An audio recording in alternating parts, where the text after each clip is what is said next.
keadaan politik global sebelum kemerdekaan. Pada tanggal 6 Agustus tahun 1945, sebuah bom atom dijatuhkan di atas kota Hiroshima, Jepang. Lalu pada tanggal 9 Agustus tahun 1945, bom atom kedua dijatuhkan di atas Nagasaki. Hal ini menyebabkan Jepang menyerah kepada Amerika Serikat dan sekutunya. Atas dua kejadian pemboman tersebut, Kekaisaran Jepang pun menyatakan menyerah tanpa syarat kepada tentara sekutu pada tanggal 14 Agustus tahun 1945. Momentum ini pun dimanfaatkan oleh Indonesia untuk memproklamasikan kemerdekaannya. Sebelum menyerah, Jepang banyak mengalami kekalahan dari sekutu pada tahun 1944 hingga 1945. Tanda-tanda kekalahan Jepang dalam Perang Pasifik mulai terlihat pada tahun 1944. Amerika Serikat mampu mendesak Angkatan Laut Jepang di kawasan Samudra Pasifik. Kondisi tersebut membuat Jenderal Kuniaki Koiso memberi janji kemerdekaan kepada rakyat Indonesia pada bulan September tahun 1944. Rakyat Indonesia diperbolehkan untuk mengibarkan bendera merah putih di samping Jepang. Rakyat Indonesia juga diperbolehkan menyanyikan lagu kebangsaan Indonesia Raya setelah lagu kebangsaan Jepang. Jepang semakin terdesak dalam perang. Banyak armada perangnya yang dikalahkan oleh sekutu, baik sekitar Pasifik maupun di wilayah Asia Tenggara. Salah satu pertempuran yang cukup memukul Jepang di Indonesia terjadi di Kalimantan. Tarakan diserang oleh pihak sekutu. Mereka merebut kembali ladang-ladang minyak yang merupakan fasilitas strategis dan sangat dibutuhkan dalam perang dari tangan Jepang. Pada bulan Juli tahun 1945, Australia menyerang Balikpapan yang merupakan salah satu wilayah penting bagi Jepang. Ladang-ladang minyak yang tadinya direbut oleh Jepang dari pihak Belanda mendapat serangan dari pasukan gabungan Australia dan Khmer. Jepang akhirnya kalah pada tanggal 20. 2. Pembentukan Panitia Persiapan Kemerdekaan Indonesia atau PPKI. Pada tanggal 7 Agustus 1945, BPUPKI dibubarkan oleh pemerintah Jepang. Sebagai gantinya, pemerintah Jepang atau Jenderal Terauchi menyetujui dibentuknya Panitia Persiapan Kemerdekaan Indonesia atau yang disingkat dengan PPKI atau bisa disebut juga Donkurinsu Junbinkai. Tugas PPKI adalah melanjutkan hasil kerja BPUPKI dan menyiapkan pemindahan kekuasaan dari pihak Jepang kepada bangsa Indonesia. Pemilihan anggota PPKI dilakukan oleh Marsikal Terauchi. Anggota PPKI berjumlah 21 orang dan Soekarno sebagai ketua. Pada awal tahun 1944, pasukan sekutu di bawah pimpinan Amerika Serikat mulai mendesak pasukan Jepang di wilayah Asia Tenggara. Oleh karena itu, pemerintah Jepang berusaha menarik dukungan dari bangsa-bangsa Asia Tenggara dengan cara menyanyikan kemerdekaan, termasuk Indonesia. Atas janji tersebut, di tahun selanjutnya muncullah berbagai gerakan nasionalisme menuntut ditunaikannya janji pemberian kemerdekaan tersebut. Para pejuang bangsa mendengar kabar bahwa Jepang telah menyerah terhadap pihak sekutu pada tanggal 14 Agustus 1945. Hal ini tentu dimanfaatkan oleh para pendiri bangsa untuk segera memproklamasikan kemerdekaan Indonesia. Akan tetapi terjadi perdebatan sengit antara golongan tua dan golongan muda mengenai tanggal dan cara kemerdekaan Indonesia. Golongan tua berpendapat bahwa Indonesia dapat merdeka tanpa pertumpahan darah bila tetap bekerja sama dengan Jepang. Soekarno dan Hatta dari golongan tua bermaksud membicarakan pelaksanaan proklamasi kemerdekaan dalam rapat PPKI agar tidak menyimpang dari ketentuan pemerintah Jepang.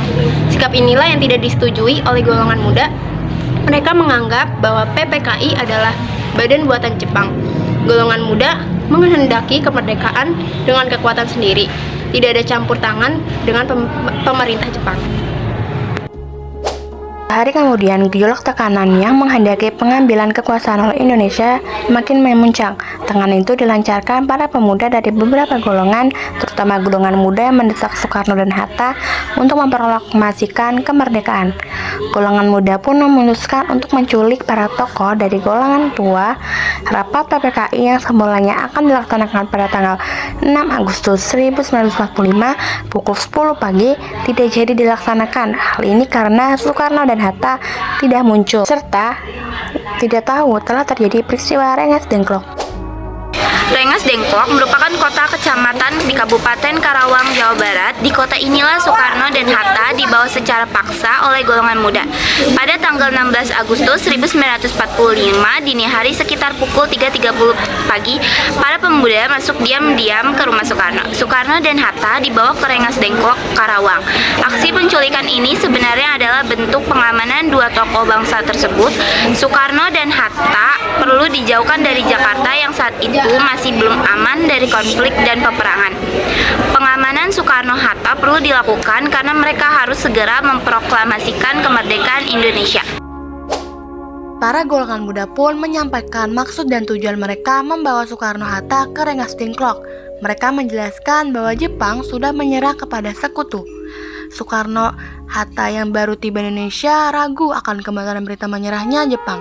Sementara itu di Jakarta, pada hari yang sama 16 Agustus 1945, para anggota PPKI mencemaskan keberadaan Soekarno-Hatta yang tak kunjung datang rapat.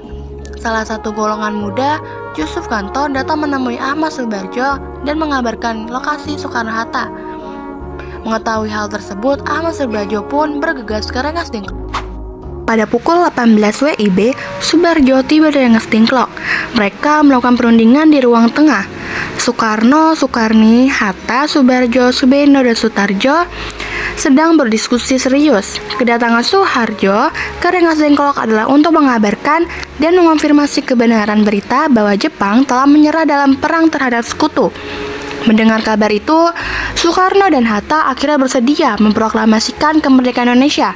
Selanjutnya, diadakan perundingan dengan kelompok pemuda.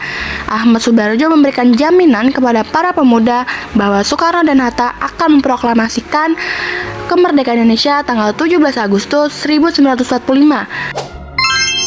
B. Titik-titik proklamasi kemerdekaan. 1. Perumusan naskah proklamasi. Teks proklamasi kemudian disusun 3 tokoh, yakni Insinyur Soekarno, Muhammad Hatta, dan Ahmad Subarjo pada tanggal 17 Agustus 1945 pukul 3 waktu Indonesia Barat. Naskah proklamasi dirumuskan di ruang makan Maeda. Naskah teks proklamasi asli ditulis tangan oleh Insinyur Soekarno.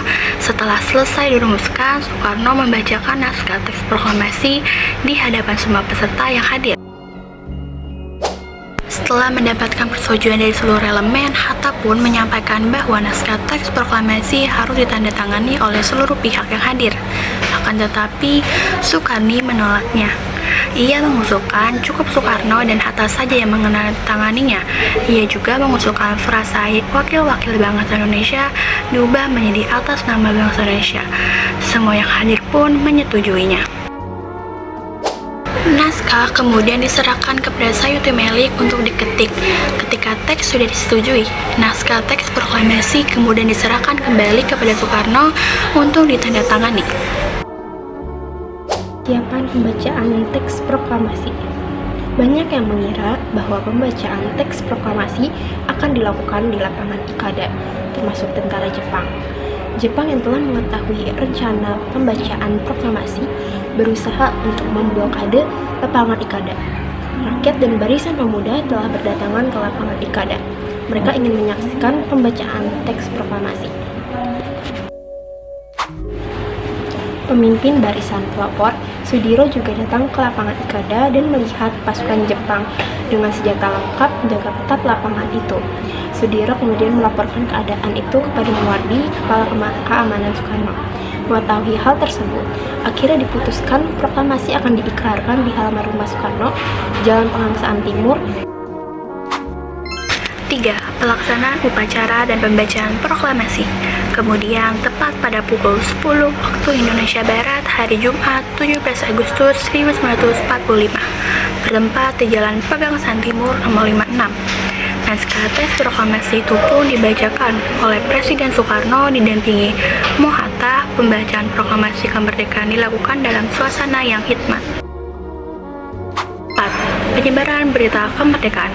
Berita momen pembacaan proklamasi disebarkan lewat berbagai media seperti siaran radio, surat kabar atau pers, pamflet atau selebaran, kantor berita damai anggota PPKI, daerah, dan tenaga sukarela. 5. Sahaya sehari setelah proklamasi.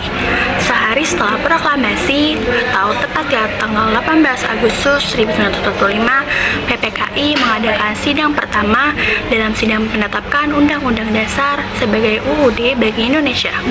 UUD ini hasil rancangan panitia kecil di dalam Panitia Hukum Dasar yang diketuai oleh Soepomo. UUD ini kemudian dikenal sebagai UUD 1945. Meskipun demikian, UUD 1945 tidak sama persis dengan rancangan UUD yang dibuat oleh panitia kecil. Berikut adalah perbedaan isi Undang-Undang Dasar. Nah, berikut adalah fakta menarik untuk kalian. Pada saat teks naskah proklamasi itu dibacakan, tidak ada yang merekam suara ataupun video. Yang ada hanya dokumentasi foto. Suara asli Soekarno saat membacakan teks proklamasi yang sering kita dengar saat ini bukanlah suara yang direkam pada tanggal 17 Agustus, melainkan suara asli Soekarno yang direkam pada tahun 1951 di Studio Radio Republik Indonesia atau RRI. Dokumentasi berupa suara asli hasil rekaman atas pembacaan teks naskah oleh Bung Karno ini dapat terwujudkan berkat prakarsa dari salah satu peneliti radio. Proklamasi. Kami, bangsa Indonesia, dengan ini menyatakan kemerdekaan Indonesia. Hal-hal yang mengenai pemindahan kekuasaan dan lain-lain diselenggarakan dengan cara saksama dan dalam tempo yang sesingkat-singkatnya. Jakarta, 17 Agustus 1945, atas nama bangsa Indonesia, Soekarno, Hatta. Maknanya adalah proklamasi tanggal 17 Agustus 1945 menunjukkan bahwa bangsa Indonesia memiliki harga diri yang tinggi. Ini karena kemerdekaan bangsa Indonesia diperoleh dengan cara perjuangan berdarah yang menghabiskan banyak dana dan jiwa pejuang Indonesia. Proklamasi menjadi landasan bagi dihapuskan yang hukum kolonial dan sekaligus sebagai permulaan untuk menggantikannya dengan hukum yang lebih berpihak kepada manusia dan bangsa Indonesia. Dengan demikian, seharusnya proklamasi tanggal 17 Agustus 1945 menjadi landasan hukum dan awal bagi kesejahteraan dan kemakmuran bangsa Indonesia.